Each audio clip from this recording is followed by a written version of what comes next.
nós vamos começar agora uma nova aula falando ainda sobre o menu iniciar no Windows 7, só que agora nós vamos falar sobre o botão de energia no menu iniciar.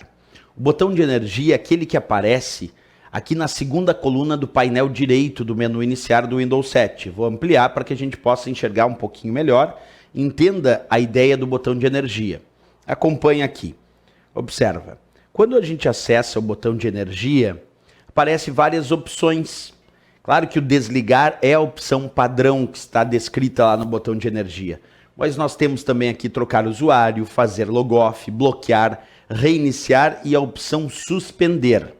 Outro detalhe importante ser destacado. Pode ser que o botão de energia do teu menu iniciar apareça com o acréscimo da função hibernar.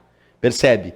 Ora o menu iniciar, ora o botão de energia pode aparecer sem a opção hibernar, como nesse meu exemplo, mas às vezes o botão de energia pode aparecer com o acréscimo da função hibernar. Professor, por que acontece isso? Isso acontece em função de um recurso chamado de suspensão híbrida.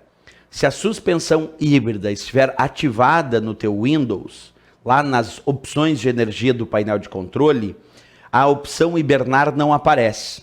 Então, só para observar, tu imagina que eu entro no painel de controle, acesso opções de energia e lá nas configurações avançadas eu vou desativar suspensão híbrida. Quando eu desativar a suspensão híbrida, aí aparece o hibernar. Se estiver desativado a suspensão híbrida, aparece o hibernar.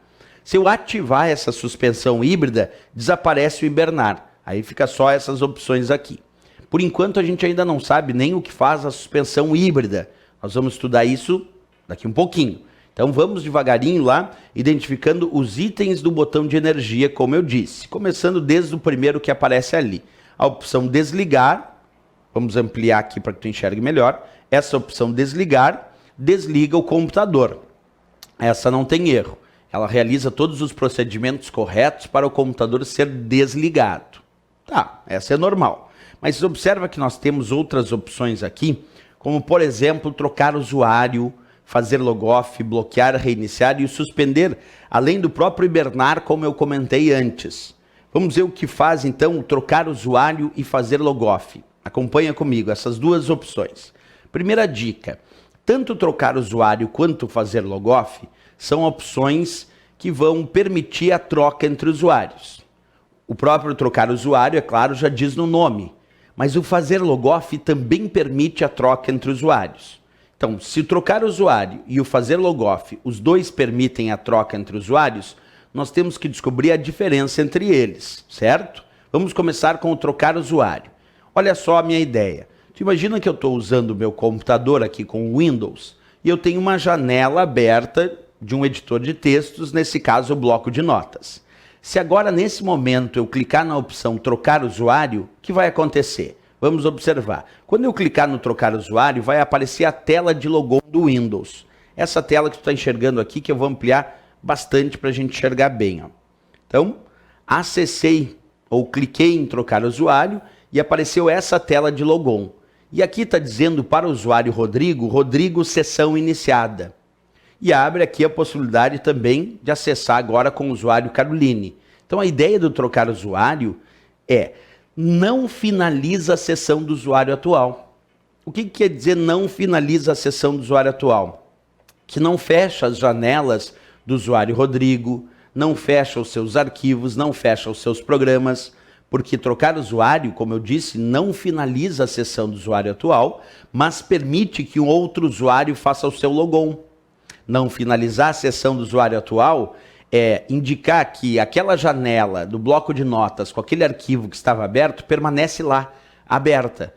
Repetindo então, não fecha os meus programas, não finaliza as minhas janelas, não fecha os meus arquivos, porque trocar usuário não finaliza a sessão do usuário atual, como está descrito aqui para o usuário Rodrigo. Está dito lá, Rodrigo, sessão iniciada.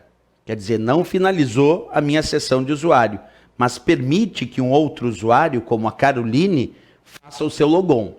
Se agora eu clicar no meu nome de usuário de novo, digitar minha senha, eu volto para o sistema e tu vai perceber que continua lá minha janela do bloco de notas, com aquele arquivo em edição aberto. Acompanha comigo ali, ó, a minha janelinha do bloco de notas com aquele arquivo em edição continua aberto lá, porque quando eu cliquei no trocar usuário, não finalizou a sessão do usuário Rodrigo, não fechou essa janela, não fechou esse arquivo, mas permitiu que um outro usuário fizesse o seu logon, naquele caso a usuária Caroline, certo? Agora, nós vamos testar como funciona o recurso que nós vamos chamar de fazer logoff. Mas antes disso, claro, é importante pegar a teoria correta do trocar usuário. Então, o que nós dizemos sobre o trocar usuário? Acompanha aí em teoria.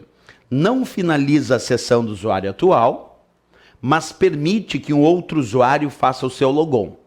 Perfeito, essa é a teoria do trocar usuário. Não vai finalizar a sessão do usuário atual, mas vai permitir que um outro usuário faça o seu logon. Agora, como é que a gente entende, então, a teoria do fazer logoff? Olha a imagem para mim.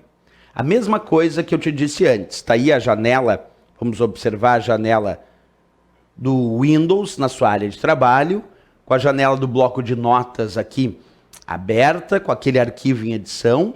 E agora, em vez de escolher o trocar usuário, eu quero escolher a opção fazer logoff lá do botão de energia.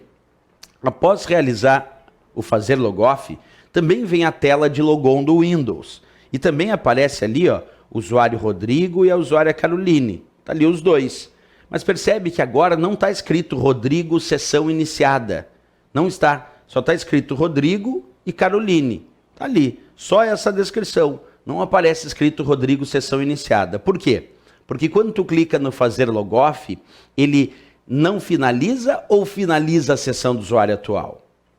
Bem, se não está escrito Rodrigo, sessão iniciada, é porque o fazer logoff finaliza, observa, finaliza a sessão do usuário atual, nesse caso do usuário Rodrigo. Fecha suas janelas, vai fechar minha janela do bloco de notas, fecha os seus arquivos, fecha os seus programas, porque o fazer logoff finaliza a sessão do usuário atual, mas também permite que um outro usuário faça o seu logon. Então a grande diferença que eu tenho entre trocar usuário e agora o fazer logoff, repetindo, é que o fazer logoff finaliza a sessão do usuário atual. Encerra suas janelas, encerra seus arquivos, encerra seus programas, mas permite que um outro usuário faça o seu logon, nesse caso a usuária Caroline. Então, se a gente pegar agora a ideia da teoria do fazer logoff, vamos voltar um pouquinho aqui. Lembra qual era a teoria do trocar usuário? Trocar usuário não finaliza a sessão do usuário atual. E o fazer logoff, olha o que diz, finaliza a sessão do usuário atual, permitindo que um outro usuário faça o seu logon. Então a grande diferença é que aí sim, se eu pensar no fazer logoff, a resposta é que ele vai finalizar a sessão do usuário atual, mas também vai permitir que um outro usuário faça o seu logon. Os dois são muito parecidos, né? O trocar usuário e o fazer logoff.